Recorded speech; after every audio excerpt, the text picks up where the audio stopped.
어떤 취업률은 기본적으로 높고요. 가급적이면 학생들이 선호하는 어떤 대기업이나 공무원 쪽에 포커스를 맞춰서 취업 지도를 하고 있죠.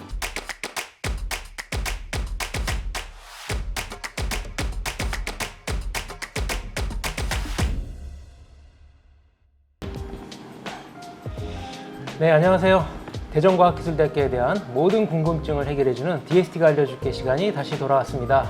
DJ를 맡은 인디 입학처장 나인성입니다. DST가 알려줄게는 대전과학기술대학교에 대한 모든 궁금증을 해결해주는 그런 시간입니다. 오늘도 저 인디 입학처장을 도와 명쾌한 답변을 해주실 교수님을 모셨습니다. 반갑습니다. 저는 대한민국 최고의 안전 전문가를 양성하는 소방 및 산업안전관리학과의 송명호 교수라고 합니다. 반갑습니다. 첫 번째 사연 소개를 해보도록 하겠습니다. 안녕하세요. 지난번 대전에 놀러 갔을 때 큰 시계탑을 봤는데요. 나중에 알고 보니 그 건물이 대전과학기술대학교 캠퍼스 내에 있다고 해서 놀랐습니다. 제가 이번에 대전과학기술대학교에 지원하려고 하거든요. 그 시계탑의 용도는 무엇인가요? 언제 만들어진 것인가요? 뭐 이런 질문이 나왔습니다. 저희 시계탑은 대전의 랜드마크라고 할 수가 있습니다. 대전 시티투어의 대전 10경 중에 이제 하나로서 소개가 되고 있고요. 좀 자세히 말씀을 드리면 세계 기네스북에 등재되어 있는 시계탑이고요. 교수님 그 타워 꼭대기 좀 올라가 보셨나요? 네, 올라가 봤습니다. 올라가 봤는데 일단 종의 숫자하고 규모에 네. 굉장히 놀랐고 네. 아 이런 것도 유럽에서는 이게 악기라고 네, 하더라고요. 네, 네. 그래서 이게 악기 이런 악기도 있구나. 그래서 좀 네. 생소하고 네. 좀 약간 놀랐습니다. 네, 우리 그 해천타워에서 바라보는 대전의 또 아름다운 풍경 그런 것도 참 인상 깊다고 말씀드릴 수 있을 것 같습니다. 좀 가볍게 우리 학교 캠퍼스 내 또 명물인 또 해천타워에 대해서 또 이야기를 풀어나가 봤습니다. 다음 질문 이어서 한번 가보겠습니다. 안녕하세요. 이번에 대전과학기술대학교를 지원하려는 고3 학생입니다. 대전과학기술대학교의 홍보 책자에는 다양한 장학금 제도가 설명되어 있는데요. 이 장학금을 뭐 중복으로 받을 수 있나요? 그리고 교내 장학 수혜를 위해서는 반드시 국가 장학금을 신청해야 한다고 하는데 그럼 국가 장학금도 받고 교내 장학금도 받을 수 있는 건가요?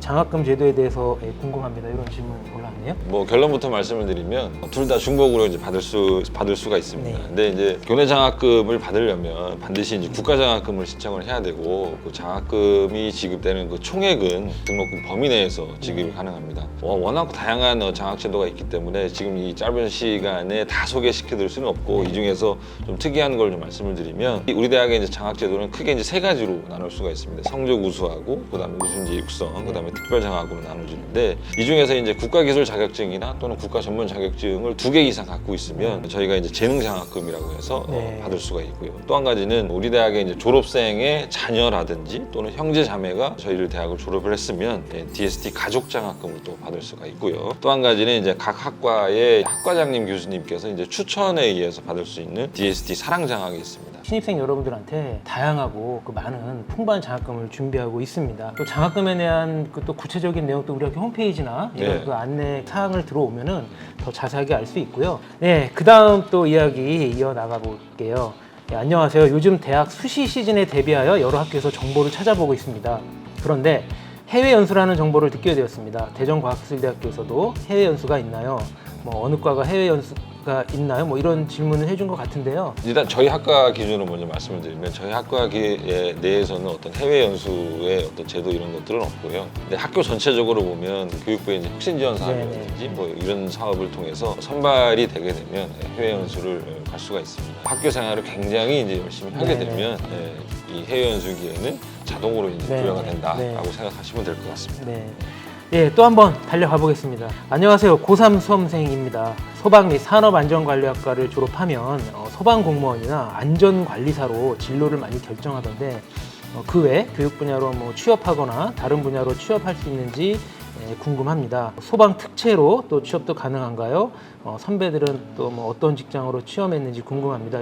저희 학과의 이제 진로 분야는 크게 이제 세 가지로 나눌 수가 있습니다. 그러니까 소방 및 소방 공무원이나 또는 방재직 공무원, 즉 공무원 직종으로 이제 갈 수가 있고요. 또 한 가지 부분은 이제 산업안전 분야인데 대기업, 삼성이나 SK, LG와 같은 대기업의 안전관리자로 이제 취업을 할 수가 있습니다. 또 한 가지 분야는 소방 관련 업체나 또는 연구소 이런 쪽으로 진출을 할 수가 있는데 어떤 취업률은 기본적으로 높고요.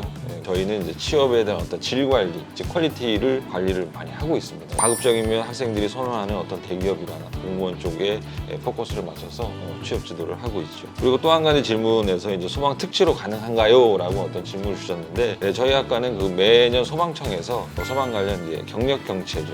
그 경특채라고 이제 보시면 되는데 거기에 이제 자격이 부여가 되는 학과로 지정이 되어 있습니다. 그게 전혀 문제가 없다라고 보시면 될 것 같습니다.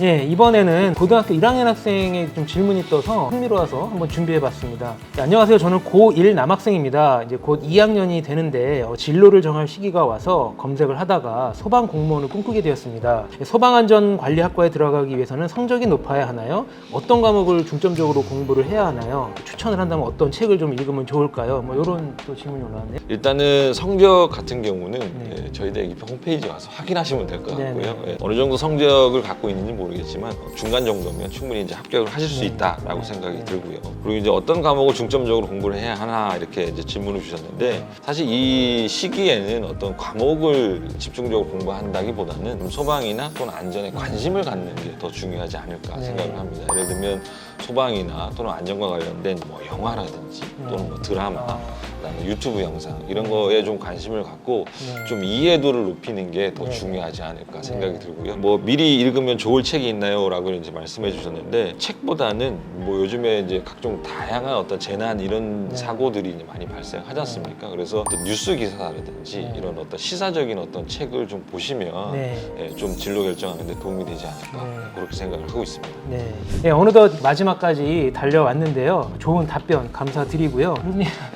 쭉 한번 달려봤는데요. 네. 뭐 어떠셨어요? 네, 소감이.